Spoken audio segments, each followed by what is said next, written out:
Hello and welcome back to the Redhedge Podcast. Today I'm here with Sholto and Rory from the GB rowing team. How about you guys? Thank you for coming. Yeah, we're good. It's really great to be here. I did a short internship with you guys, so it's really nice to be back. And we're now in Olympic year, so things are really ramping up. We're training really hard. We've been traveling a lot, racing a lot, and all sort of trying to make our boat, the men's 8, as fast as possible for the Paris Olympics. Fantastic. I mean, Olympic is approaching fast. Must be. I mean, I just guess how stressful could be right now. What is it? The situation is boats are decided, everything is fixed, or there is still racing where you are allocated to different boats? So I would say official selection is probably going to happen in about a month's time. But generally in the British rowing team, you can kind of build up a portfolio from the start of the Olympiad, so a couple of years ago. So Sholto and I have actually been in the 8 now for the last couple of years. The 8's not really changed with the personnel. But absolutely in this sort of the season, the Olympic season, whatever season you're in, the crews can change along the road. So what we've done, World Cup 1 now, we've just come back from Hungary at the European Championships, which we did quite well there. We managed to get gold. So the crew will just continue for now until there's any sort of obvious reason to readdress the lineup or the personnel within the boat. And me and Gibby have actually done every single international race together. So you've sort of formed these units between people and build up quite a lot of trust in sort of racing together, knowing how people respond around racing. And it's a really exciting group that we've got going. I guess changing things last minute is a big risk. So commitment to the team and harmony within the team is a key risk management almost of the Olympics. Yeah, exactly. So if it's not broken, there's no need to fix it. But at the same time, we do need to be innovative, and if there's new technology, better boats out there, blades and whatnot, telemetry, things that we can use and utilize, then, or athletes even, if there's someone that could come in and add to that project, then we're certainly not going to close the door on that. But for the sort of the main hub of it, yeah, you sort of pick up where you left off, and if it's not broke, then don't try to fix it. Absolutely. And so the training, let's talk about this. How tough has been what is the main difference between a pre-Olympic season to because you did Olympic twice, right? How do you feel is it different, first of all, before the Olympic, the year approaching the Olympic, to a normal World Cup type of year? Yeah, definitely. It's definitely different. It's definitely, the pressure just sort of dials up. Everyone sort of is a little bit more attuned. Seats are on the line, so you've got a squad that's bigger than the number of seats available, so everyone sort of steps up their game a little bit. I mean, in the years before, people are still working incredibly hard, but you can just tell the intensity is just like there. And you've got sort of, now we've got less than 100 days to go to the Olympics, so you're sort of using your emotional energy to sort of make sure you peak at the right time.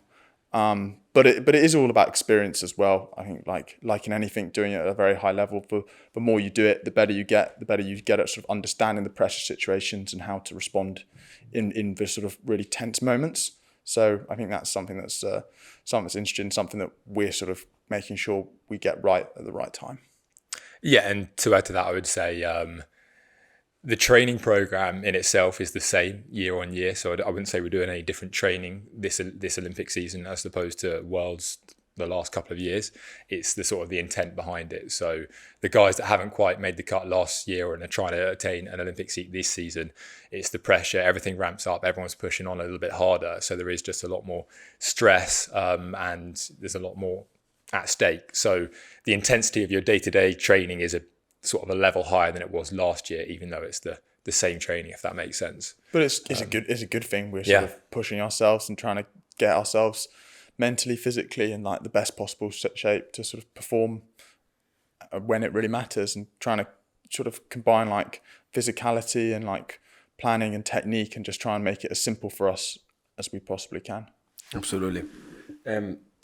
One of the strong belief that I strongly believe that in any sport, the amount of pressure that you are going through, and especially at your kind of level, so Olympic type of pressure, it is an amplification on a day-by-day work that we have every day. The idea is you're always gonna be, especially in our line of work, hedge fund business, where a portfolio manager that is better than you or a trader at the bank can take your seat all the time. So you need to be performing and put in as much work as possible, commit to the company, and so on. You need to be smart, you need to be sharp, and you need to be doing all the things that retain your seat. At the same time, you hope for the best result, and you're not guaranteed the best result because it's still the pressure to deliver. So, one of the reasons why I support rowing personally, and Redhedge supports rowing. Rory, you have the Redhedge rowing team. Sholto, and thank you very much. The idea is that I strongly believe that you should not.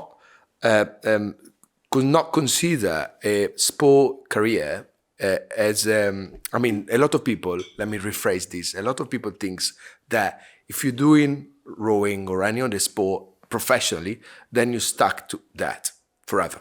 And of course, some people will love to be involved in the rowing world, in football or any other sport forever because it's the passion they love. But I do think it's part of a training for a more professional seat as well, because the teamwork, the pressure, the training, it just teaches you a lot. And so what you need to do when you learn a job, you just have to learn the job itself. So you need to learn in university concepts, but not real life data type of situation. I don't know if you find this applicable, of course. Yeah, definitely. I think there's a lot of transferable skills from like high performance sport into the business setting. I mean, when you think about our discipline, the men's 8, you've got 8 rowers, you've got the coxswain, and to get to this level, you've rowed at an incredibly high level. You're very, very talented, but you've all come from different programs. And in our boat, you're trying to mold everyone to row in the same way, to think in the same way, to sort of keep developing and keep hungry. And so we're trying to mold everyone to think as like one mind together. But with that, there's a lot of opinions, and it's like how you take people's opinions on board towards the common goal. And I think that's similar to sort of a boardroom or a Redhedge with lots of traders thinking in the same way and doing similar trading strategies. You have to get very talented people and mold them to one unit and driving towards one goal. In our case, it's the Olympic Games, but in your case, it's sort of performance and making good returns for your sort of customers. And I think it's just like that there is a lot of crossover. And it's just interesting how that can sort of be thought of and like developed. And I like you are a clear example of different personalities within the same core passion and sport. And Rory, you're on the side building up a business that in the future will help, for example, individual like me and us trying to be delivering mentally and physically, with the training that you help provide. But I think can be translated as well, almost as a coaching, mental coaching, as a team building exercise through a company where everyone together can do an exercise to get to the final result, and try to translate what you've been doing in your sport into a company. I don't know if you want to speak about that a bit. With my online coaching and stuff that I do outside my training. So yeah, I mean, I sort of started off helping the general public with their health and fitness goals, so losing fat, building muscle mass. And recently I've been supporting a few more sort of aspiring rowers to push on and try and find the sort of, reach their limits and whatnot. And there's a lot of, rowing's a fairly simple, straightforward sport. There's not so many decision-making opportunities that you might have in rugby or football. It's all about the mileage, pushing yourself physically, working on your recovery, what you're doing outside of your training or the office, whatever your day-to-day job is, and working with your teammates and all that sort of stuff. But there is a lot of sort of things that I'd wish I'd known much earlier in my career, which I'm trying to sort of bestow on those kids. But sort of going back to your initial question with the crossover between sort of the skill set of sport and trading specifically, like I said, rowing is fairly straightforward. You've got to work hard. You've got to listen to your body. You've got to do what's right outside of the boat as well. And to get to that sort of international level, you have to be sort of the best at doing that. You know, we don't get paid tremendously well in rowing. We're not doing it for the finances, but then the ramification is that once you do retire with your career, you've built up a massive skill set that can really support you going into an industry like trading. And I've got a lot of friends who have stepped into the trading industry or similar industries and performed very well because they're motivated, they're disciplined, they can get up early, they can work well with the team, and they can handle the pressure very well. But yeah, so outside of my training, I do a bit of my online coaching. Sholto's actually got his own online coaching as well, Crew Connection, which is around sort of helping sort of the younger generation get recruited into top US universities. So I did my undergraduate degree at Yale and rowed there for 4 years, and there's an amazing US rowing system out there where it really develops athletes. And part of what I'm doing is helping more people go out to universities and understand the process of getting recruited to US universities. Oh, that's very interesting. I didn't know that. Or maybe because I'm off the age of university type of situation. But that is actually great. And I think, and I really strongly believe what I said before. If you do go down to be a sportsman for a while, doesn't restrict you to having a career after that, because it is very, for people like me, the hires all the time, really, the experience is really weighted in. It's not that just because you are above certain age, you cannot have, you have to go back from junior type of role. It's all about whatever you put in as a sportsman, you will have it back as a part of experience pattern. Well, look, we're both definitely going to need careers after we're done with rowing. So I can't speak for Sholto. I'm uncertain as to whether I'll continue after Paris. I'm 30 years old now. But yeah, I think we're all very ambitious, and I feel like I will do well in whatever career comes next, and be able to do exactly what you're saying, utilise sort of the skills that we've learned and instilled in ourselves over the last decade of training, and put it to good use. And the best advice I've had from sort of speaking to alumni from my university and just other people who've transitioned out of rowing is almost to think about like the 4 years when you do retire as the next Olympiad, and like breaking like parts of your life into 4-year cycles where you're working towards a clear aim and trying to take the lessons you've learned from sport into a career. So unsure what the path will be yet and when I will retire, but I think you got to sort of take what you learn from sport and apply it and enjoy it. And I think it will be challenging because you're starting out as like a rower at the top of your game, one of the best, and you're having to learn a new skill. But I guess that's the enjoyment when you're sort of not very good at something. You've got to apply the same tools you learn in rowing and like determination, like teamwork, and like breaking a task down and improving and like enjoy the journey to get to the top again. Absolutely.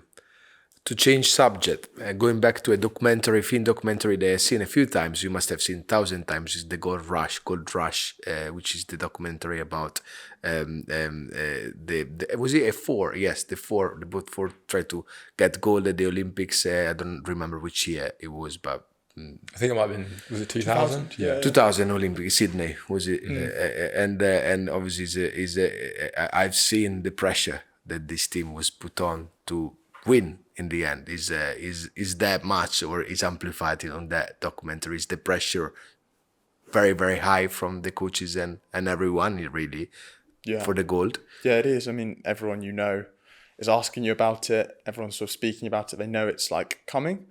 But for us, it's like trying to still do the job and the simple task we're trying to do when the pressure's up, and it's sort of internalizing the task at hand and not letting the pressure affect you, but letting the pressure sort of make you perform and amplify your sort of like excitement. Yeah, and I'd say having had experience from the Tokyo Olympics, perhaps for me, it was a lot of pressure, and I was thinking about the future and the ramifications of what would happen if we won, or how many doors would that open.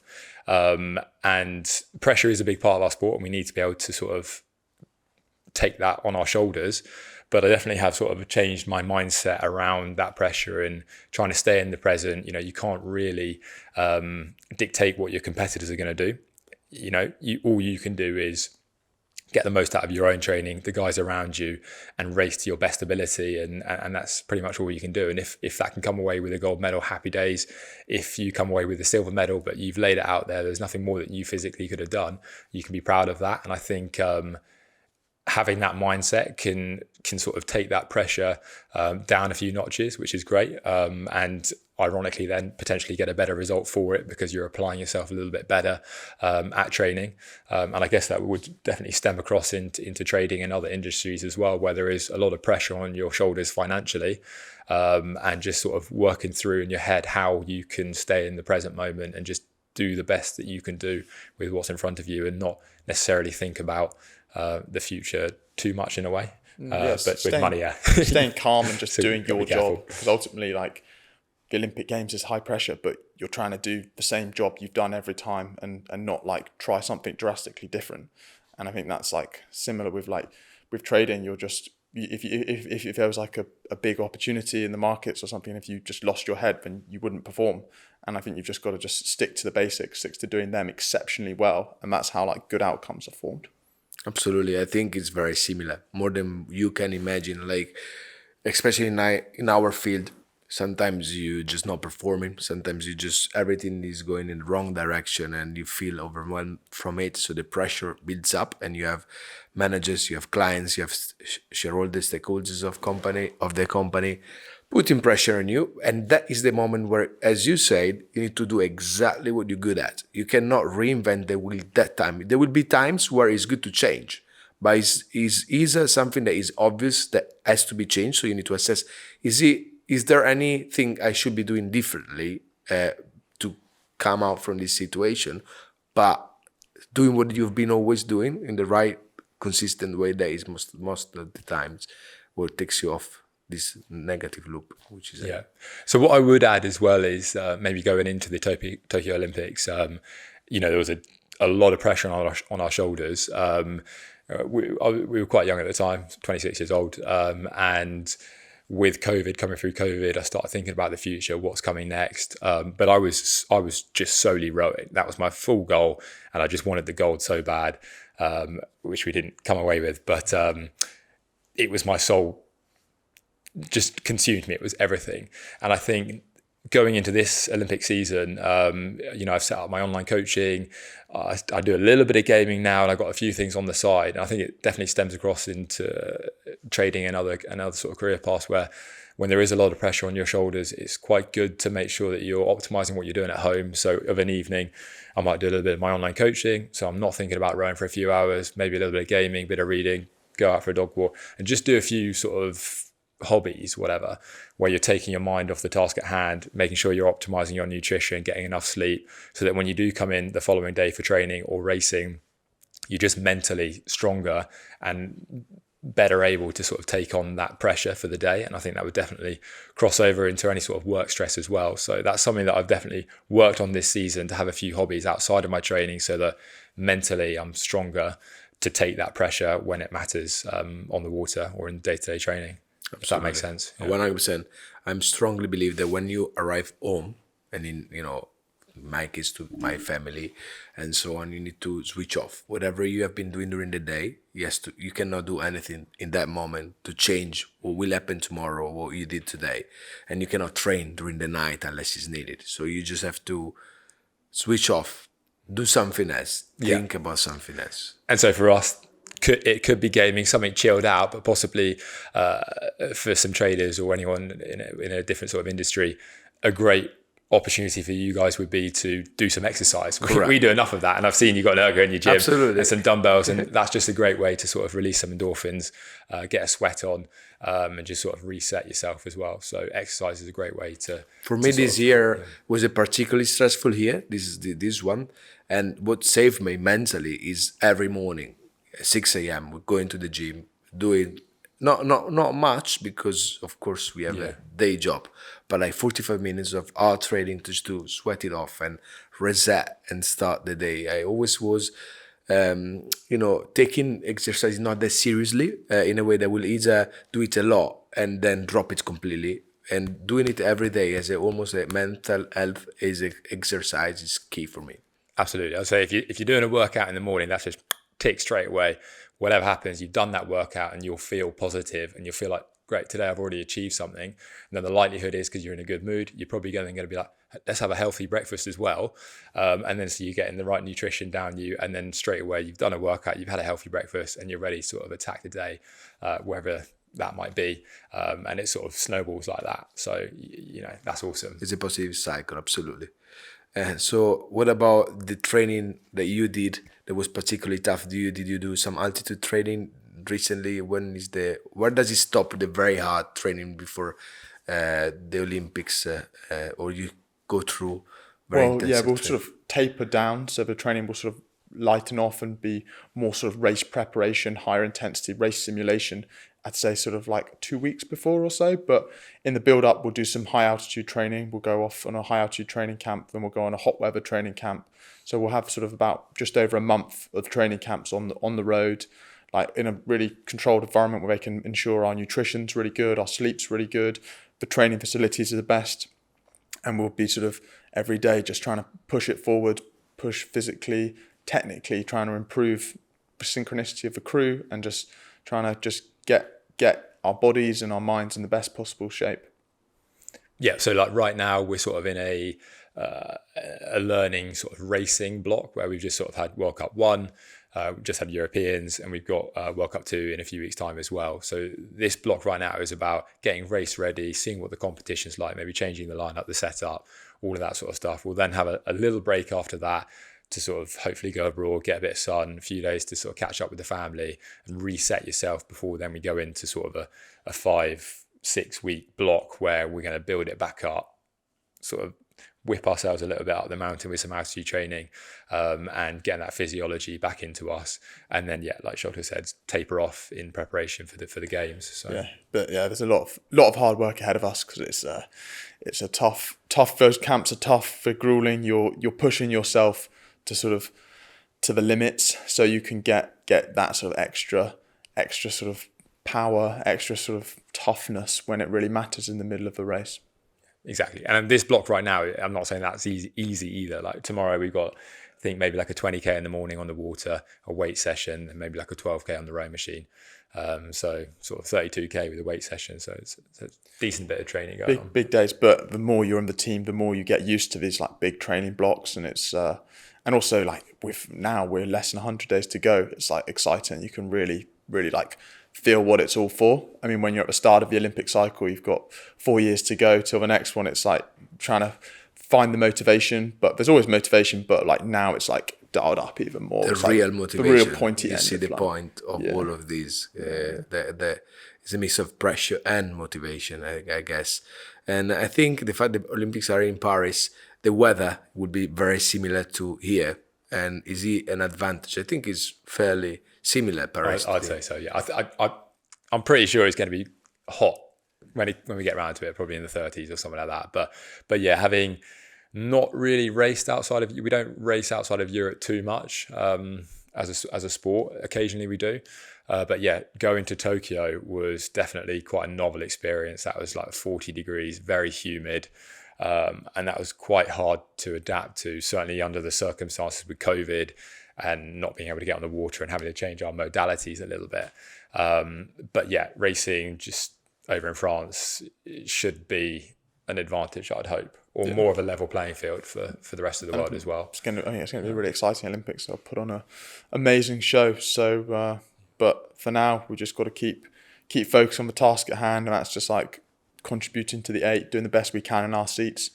And like Rory sits right in front of me in the boat, so we're both at the moment sitting in the bow pair. So yeah, it's good fun. And I think being in Paris as well, because it's so local, hopefully some friends and family are going to come out and support us, whereas Tokyo was so far and sort of locked down a bit with COVID. So there's an element of excitement there as well, that we're going to have a lot of our nearest and dearest right beside us as we race down the track. As long as we're still there, which hopefully we will be selected in a month or two's time. Fantastic. Well, thank you very much for taken the time to pop in. And I know they've been training this morning, so it's not that easy to find time. And rather than rest, you had to come all the way here to chit chat with me. But thank you very much for this conversation, and obviously every one of us will be keeping an eye out for the next races and hopefully we will see you in Paris itself, but otherwise in the TV for sure. Yeah, and like we were just talking about, spending time outside of training. I'm going to go catch up with some friends tonight in London. Don't often get to London. Sholto's going to catch up with a friend as well. So it's been beneficial to us towards our training as well. Sort of step away from Henley and the environment. But yeah, absolute pleasure to be here. So yeah, thank you. Good. Thank you very much, guys. See you soon. Bye.